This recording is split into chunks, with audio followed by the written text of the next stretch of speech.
Bonjour et bienvenue dans Debug Mode. Aujourd'hui on va parler de Twitch avec le flux NoLife Mugen, NoLife Infini, voilà le flux qu'on a mis en place sur le système de diffusion Twitch. Donc pour ceux qui ne connaissent pas Twitch, c'est un système de diffusion de parties de jeux vidéo sur internet, donc où il y a beaucoup de gens qui streament en fait leurs parties, leur ordinateur, ce qu'ils sont en train de jouer. Donc c'est Cyril Lambin, le directeur technique de NoLife, qui a eu l'idée de créer ce flux, il m'a demandé. Et à sa grande surprise, je pense, je lui ai dit pourquoi pas, si t'as envie, vas-y, on y va, on essaye de faire quelque chose, on les contacte. Voilà, je donne des infos effectivement, là c'est en train de passer. Le stream est déjà live, hein. Alors ça va être une petite playlist qui va tourner en boucle pour tester cette nuit, tranquille. Et en fait Twitch nous a répondu, ils étaient assez ouverts pour tenter l'expérience. Et ça s'est fait, ça s'est lancé. C'est Cyril lui-même qui s'est attelé à la tâche, qui a commencé à créer un serveur de diffusion, à la base au départ sur sa machine. Et on a commencé à émettre un flux de test jusqu'au lancement officiel il y a quelques jours. Ce que j'ai fait, c'est que j'ai fait un logiciel qui lance une playlist comme notre système de playlist antenne, quoi. Voilà, ça a été développé un peu vite, en 2 jours. Et puis derrière, j'ai une carte de capture. Alors j'ai un logiciel qui s'appelle Casper CG, qui est un logiciel libre, développé par la télévision suédoise, qu'on avait déjà utilisé pour le quiz des 6 ans. Voilà, qui permet de faire un player derrière. Et puis derrière, après, c'est un logiciel qui est pareil, qui est gratuit, qui s'appelle OBS, que les streamers sur Twitch connaissent bien. Donc tout est sur le même PC. Donc là, si j'éteins mon PC, tout s'arrête. Voilà, pas se prendre les pieds dans les câbles.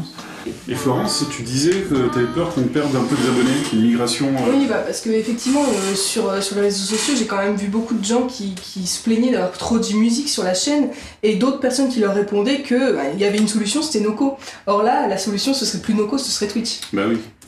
Donc, ouais, mais en même temps, ça va aussi faire connaître NoLife à d'autres personnes. Donc, mais est-ce que les gens qui... Mais si on réfléchit, voilà, la chaîne elle est gratuite à la télé aussi, hein, on n'interdit pas aux gens de... Est-ce que les gens qui ne sont pas abonnés à Noco et qui vont aller sur Twitch, vont quand même... ce serait potentiellement un relais à Noco. Non, donc voilà, c'est pour ça que sur Twitch, ce qui serait bien, c'est d'avoir un relais vers Noco quand même, pour qu'ils puissent avoir accès. Il n'y a plus qu'à. Il n'y a plus qu'à. Ça fait 2 semaines maintenant qu'on émet, ou 3 semaines qu'on émet sur Twitch. Il y a déjà de la synchro antenne dans le sens où les émissions sur Twitch se coupent pour lancer une émission si elle est synchro avec l'antenne. Donc on voit que voilà, il y a des émissions qui sont coupées parce qu'il y a des émissions qui vont passer à la télé. Normalement, je vais essayer d'améliorer ça pour que l'émission soit pas coupée, que ce soit une émission plus courte. Ce qu'on n'a pas encore annoncé, c'est qu'il va y avoir 100% sur Twitch. Ça sera le jour du lancement où je vais débloquer les 100%, donc ils seront en ligne. Alors en fait, ce flux s'appelle NoLife Mugen pour le différencier de NoLife parce que c'est pas exactement la même programmation. Donc bien sûr, il y a 101% chez Marcus, ce qui est le Superplay que vous pouvez retrouver en synchronisation sur Twitch et à la télé.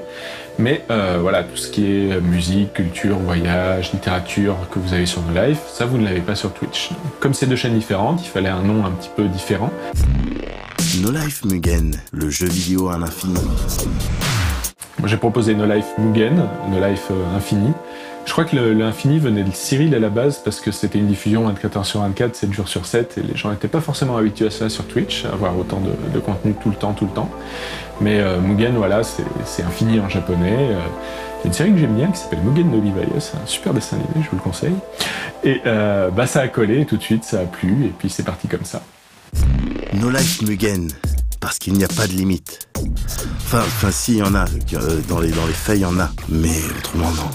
Et en fait, on a des problèmes hardware sur la machine, il y a un disque dur défectueux et du coup, quand je pousse les médias sur le serveur, ça fait ramer la diff. Donc pour l'instant, j'ai mis un disque dur temporaire, enfin bon, c'est un peu le bazar, mais là c'est lancé. Donc on résoudra les problèmes au fur et à mesure. Voilà. Donc là, on voit, il y a nos amis de O-Gaming et puis il y a NoLife. Classe.